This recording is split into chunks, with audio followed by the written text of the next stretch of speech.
Who am I speaking with? Jeffpulver. And you create what conference, Jeff? I created the 140 Characters Conference, or Pound 140 Conf. Okay, and you've got one coming up? In April in New York City to 20th and 21st. It's 140conf.com. And at South by on Tuesday, actually. It's a mini 140. A mini one. Now, it is not a Twitter conference. Explain.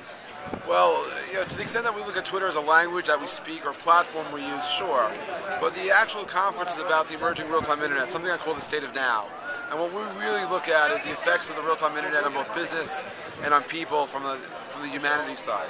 So what has excited you in that aspect from the people and humanity side of real-time web? Well, last year I learned how to spell two words, serendipity and humanity. And what I discovered is that through platforms like Twitter, we're able to connect with people's digital souls. And we're able to, no matter what industry you're in, things have much deeper meaning, because in real life, instead of reading and writing, we're actually speaking and listening. And when you start conveying that in spoken word, things happen. This systemic change has happened in the last year.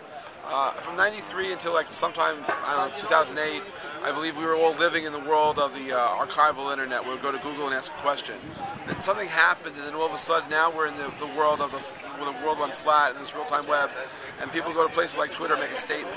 And when one person speaks, another person speaks, all of a sudden it starts to matter because the voices get amplified.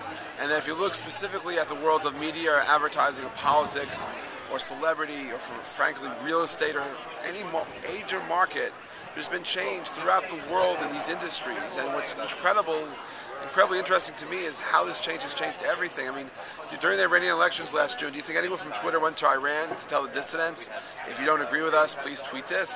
Do you think anybody, do you think the producers of Avatar said to everyone who watched Avatar, if you like our movie, please tweet this? No. What we saw, though, because of these things, is a political upheaval. We saw Twitter affect the ability for a movie like Avatar to be the quickest to get to $1 billion of revenue. And it happened because we're living in the state of now media, where old media and new media work together, and things like Twitter act as a catalyst that drive this. So here's one of my aggravations, and one of the things that TweetShare is trying to solve is the ability to really make sense of this real-time conversation, because all you can really see in Twitter is kind of the last tweet, or maybe the last two. Have you seen anything that sort of helps people to make sense of a full flowing conversation? Well, I've actually discovered something which I've coined transmedia communications. If you've ever noticed someone's birthday in Facebook and went on Twitter and wished them a happy birthday, you've also engaged in transmedia communications. And these are where two non-connected networks are connecting in your mind. And you're doing the mind mapping to move one to the other. That's transmedia communications. In terms of, and I've had many times where I've put a Facebook status update, but the people commenting to me, like I could put on Facebook, I'm at South by Southwest today. On Twitter, people saying, "Oh, Jeff, where are you?" Because they saw me say something over there, and they're making those logical connections. So in terms of conversations linking, for me, it's not just conversations that are happening inside of Twitter that matter, but really the framework from where the beginning and end of where the conversations are. I don't believe there are any tools other than our minds that will map those things for a while, but I also believe that social media doesn't exist. I believe it's a myth and a mythology, because I actually believe what we're really living through is a communication revolution.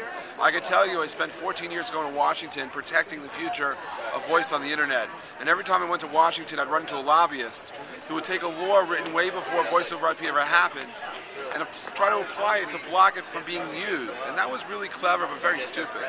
I've been to Washington recently. Let me tell you, there's nobody in Washington that's stopping the widespread proliferation of Facebook or Twitter or Foursquare or Gowalla. And as far as I can tell, no one cares. Because at the end of the day, this is actually going to fall down on the weight of the communications industry. Because, like it or not, if you're in communications, if you lost your white pages, which was a directory how to find people, and now it's on Facebook, what do you do? And if you're looking at in a world where we're trying to connect endpoints together, and all of a sudden it's people's social graph that define how communication starts and stops, that is entirely disruptive to how the future will connect and engage, both verbally and non-verbally. And so I think at the end of the day, what we will see is that things like Facebook and Twitter are primitives in the future of the communications industry, and so I think that anyone who actually is holding out weight and water saying that I'm a Twitter expert, hire me, and the 17,000 people who are self-proclaimed gurus, they should actually look for a job soon. Because sooner or later, they're going to realize that when something is very buzzy as a term, it also goes away just as fast. But what's going to be last with the legacy that we're in business where businesses listen to you. I mean, the fact that companies like Kodak and American Express have chief listening officers, because for the first time, people's consumers' voices are being amplified, being heard, and acted upon. That changes everything, and that there's this systemic change that the real-time web has evolved.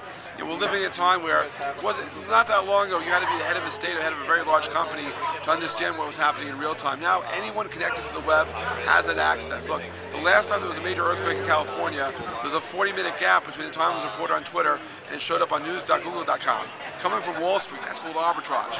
Imagine if you actually understood the way that historically stocks always moved whenever there was an earthquake in California. If you had a 4-second gain on that, you can make millions. Having a 40-minute gap and actually knowing what was going to happen when it happened, fortunes will be made. This emerging real-time web changes every underlying ecosystem around us, some quicker than others. I mean, from education to public safety. In America, there are over 280 municipalities where the police departments are Twittering. Why? Because they're sharing public safety information with the citizens or listening for people looking for help. It's just an incredible world that's changed, and everything that we look at is being affected by this. So in the state of now, it's something which offers great opportunity to where we're going. Conversations is part of it, but understanding the business effects and then allowing us to connect as human beings and actually understand the human experience and feel it and act on it. I mean, in a world that became flat and went virtual, I've never traveled more and never shared more hugs. And I'm Jeffpulver. Jeff, that was an awesome rant. Thank you so much. Thank you.